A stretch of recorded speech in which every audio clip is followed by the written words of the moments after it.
তোমায় একটা কথা বলি, এই পুরো বিষয়টাকে এত জটিল করো না। আমরা কিন্তু বাস্তবে এতটা জটিল নই, সহজ সরল মানুষ, সহজভাবে বলবে আমরা ঠিক বুঝে যাবো। আর তুমি যেটা বলছো এটাই যদি কারণ হয় তাহলে আমাদের কোনো আপত্তি নেই। আমরা বাড়ি ফিরছি, দিয়ে যা বন্দোবস্ত করার অ্যারেঞ্জমেন্ট করছি যাতে তোমার ডেটেই বিয়েটা করানো যায়। Thank you. আচ্ছা, তুমি তো বলছো সব কিছু হয়ে যাবে, কিন্তু হাতে মাত্র কিন্তু 7 দিন সময়। 7 দিনে না অনেক কিছু করা যায় কঙ্কাবতী, আর সামান্য একটা বিয়ের অ্যারেঞ্জমেন্ট করা যাবে না? শোনো, আমি বলছি যেহেতু কারণটা জেনুইন, ওকে আর প্রেশারাইজ করো। আচ্ছা, কাল তুমি আসছো তো? আরে আসবো না, মা বাবা আসছেন আর বোধহয় মামা মামি আসবেন। বাহ, খুব ভালো। আর একটা কথা। হ্যাঁ বলো না।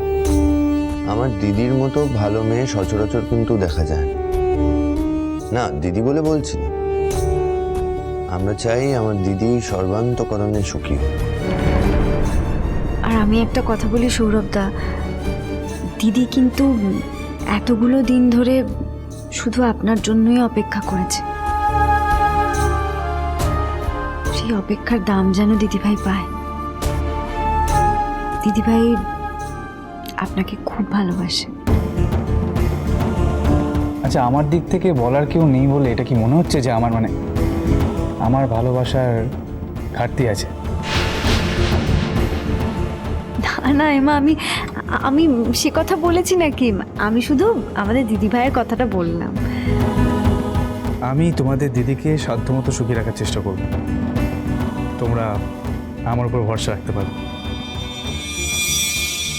ইস, দিভাইয়ের সঙ্গে বিয়ের দিন ঠিক হয়ে গেল বলে সৌরভটা একেবারে আনন্দে আতখানা হয়ে আছে, চেহারাটাই বদলে গেছে। কিন্তু সৌরভটা, তুমি জানো না এই বিয়েটা আমি হতে দেব না, আমার প্রাণ থাকতে নয়। আচ্ছা, আর সময় নষ্ট করবো না, আজ উঠতে হবে। উঠবে? হ্যাঁ, দেখি আমরা। বিলটা কিন্তু আমি দিতে পারলে খুশি হতাম। So nice of you. পরের বার কথা দিলাম। ফাইন। আচ্ছা, ফাইনালি কালকে তোমার সাথে দেখা হচ্ছে তাহলে? কালকে নিশ্চয়ই দেখা হচ্ছে। Okay, thank you. Welcome. Thank you. উঠি। ওকে, দেখা হচ্ছে কালকে। চল। জিয়া, তুই এখানে কি করছিস? কিরে, তুই এখানে? আমার কিছু ফ্রেন্ডসদের এখানে আসার কথা ছিল। আচ্ছা, কেন? যে রেস্টুরেন্টে তোরা আসতে পারিস সেই রেস্টুরেন্টে কি আমার আসার বারণ আছে বুঝি? এই অসভ্যের মতো কথা বলিস না একদম। এরকম কিছু বলা হয়নি তোকে। তাহলে জিজ্ঞেস করছিস কেন দাদা ভাই? আমার কিছু বন্ধুরা আসবে তাই আমি এখানে এসেছি। আরে সৌরভদা, কেমন আছো? ভালো আছি। আচ্ছা, তুমি কি গো সৌরভদা, দাদা ভাই বৌদি ভাইকে খাওয়ালে, তবে জানিও না খাইয়েছো কিনা, মোটমাট খাওয়ালে। দেখো আমি তো ছোট আর আমি তো চাকরিও করি না, আমাকে অন্তত একটা সফট ড্রিঙ্কস খাওয়া সৌরভদা। জিয়া, জিয়া, তোর মানে সৌরভদার সাথে আলাপ ছিল আগে থেকে? সেটা সৌরভদাকে জিজ্ঞেস করো না। হ্যাঁ, ওর সাথে আমার পরিচয় আছে। শুধু পরিচয়? একটু একটু বন্ধুত্ব হয়েছে বটে।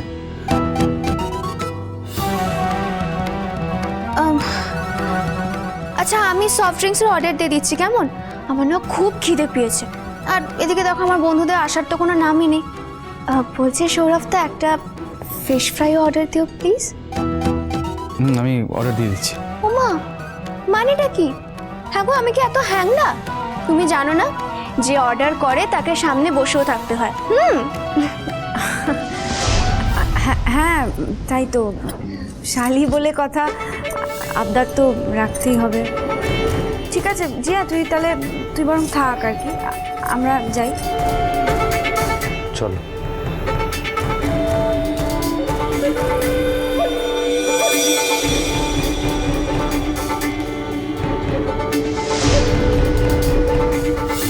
এখানে এসছো কেন? কোন বন্ধুদের আসার কথা? বাবা, কি ব্যাপার সৌরভদা? আমাকে দেখে এত মাথা গরম করছো কেন? আমাকে বুঝে আর দেখতে ভালো লাগছে না, নাকি আমাকে দেখতে আর ইচ্ছেই করছে না? কেন গো সৌরভদা, দিভার সঙ্গে বিয়ের দিনটা ফাইনাল করবে বলে? যে এতদিন কিন্তু আমি তোমাকে নিজের বোনের মতো স্নেহ করেছি, প্রশ্রয় দিয়েছি। সৌরভদা প্লিজ প্লিজ, এই দয়া করে না তুমি বোন শব্দটা ব্যবহার করো না প্লিজ। আমি জানতাম তুমি কোনো একটা সম্পর্ককে সম্মান দিতে পারো না, পারবেও না হয়তো, কিন্তু আমি ভেবেছিলাম এটা তোমার বয়সের দোষ। ভেবেছিলাম তোমার হয়তো কোনো একটা মোহ তৈরি হয়েছে বা আমার প্রতি কোনো ইনফ্যাচুয়েশন তৈরি হয়েছে, তাই বারবার তোমাকে শোধরানোর চেষ্টা করেছি, বারবার তোমাকে বোঝানোর চেষ্টা করেছি। কখনো তোমার সম্মানহানি করিনি, কিন্তু আজকে যখন তুমি আমাকে ফলো করছো বা আমার আর সাজির বিয়ে নিয়ে নেগেটিভ কথা বলছো, আমার হাতে কিন্তু কিচ্ছু থাকলো না। আমি কিন্তু সমস্ত কথা তোমার বাড়ির লোককে বলে দেবো। ভয় দেখাচ্ছ নাকি? না, ভয় দেখাচ্ছি না, তুমি যাতে ভয় পাও সেই ব্যবস্থাটা করছি, আর যাতে ভয় পেয়ে তুমি নিজেকে সামলে নিতে পারো সেই চেষ্টা এখনো করে যাচ্ছি। অদ্ভুত। আমি আমি আমি সবসময় তোমার সমান রক্ষার চেষ্টা করেছি, কিন্তু সব সময় করে গেছি, তুমি সেটার কোনো দাম দাওনি প্রিয়া। তাই এখন আমার কথারও কোনো দাম নেই। আমি কিন্তু আজই সব তোমার দিদিকে বলবো, সমস্ত কথা। দরকার পড়লে তোমার বাবা মার সাথে কথা বলবো। ও বাবা, আচ্ছা নীলাচল মেয়ে তো তুমি, আশ্চর্য। বারে হাসবো না? তুমি হাসির মতো কথা বলছো আর আমি নাকি হাসবো না? সত্যি? আচ্ছা সৌরভদা, বলার মতো কথা কি শুধু তোমারই আছে? আমার কি বলার মতো কিচ্ছু নেই? আচ্ছা, এই যে আমি দিনের পর দিন তোমার সঙ্গে দেখা করেছি, এই কথাগুলো তো তুমি দিভাইকে বলোনি। এবার ধরো আমি যদি দিভাইকে এই কথাটা বলি যে যেদিন দিভাই তোমার বাড়িতে যাওয়ার কথা ছিল, তোমার সঙ্গে দুপুরে খাওয়ার প্ল্যান ছিল, সেই দিন তুমি প্রোগ্রামটা কেন ক্যান্সেল করেছিলে? তুমি জানো না কেন ক্যান্সেল করেছিলে? বাধ্য হয়ে করেছিলাম, কারণ তুমি বারবার আমাকে জোর করছিলে যেন একটা দিন অন্তত আমি তোমার সাথে মিট করি। সেই জন্য সাজির বাড়িতে আসাটা ক্যান্সেল করতে হয়েছিল। সৌরভটা, এটা তো তোমার কথা, কিন্তু আমার কথা তো এরকম নাও হতে পারে, তাই নয় কি? তার মানে না, তুমি এক্স্যাক্টলি কি বলতে চাইছো বলো? তেমন কিছু না, আমি শুধু এটাই বলবো যে সৌরভদা নিজে আমাকে ডেকে পাঠিয়েছিল, আমাকে বলেছিল যে জিয়া প্লিজ প্লিজ তুমি একবার আমার সাথে দেখা করো, বিয়ের সঙ্গে তোমার সঙ্গে একবার একটু কথা বলতে চাই আলাদাভাবে। আর জানো তো, আমার মনে হয় বাড়ির লোকেরা আমার এই কথাটা অবিশ্বাস করবে বলে মনে হচ্ছে না। এবার তুমি বলো সৌরভদা, তোমার আর দিভাইয়ের জীবনের শুরুটা, মানে বিয়ের পরের জীবনের শুরুটা কেমন হবে বলো তো? যদি দিভাইয়ের মনে এরকম একটা কাঁটা ঢুকে যায়। জিয়া, তুমি বোধহয় বারবার ভুলে যাচ্ছ যে তুমি আমার থেকে বয়স অনেকটা ছোট, আমি তোমার থেকে বয়স অনেক বড়।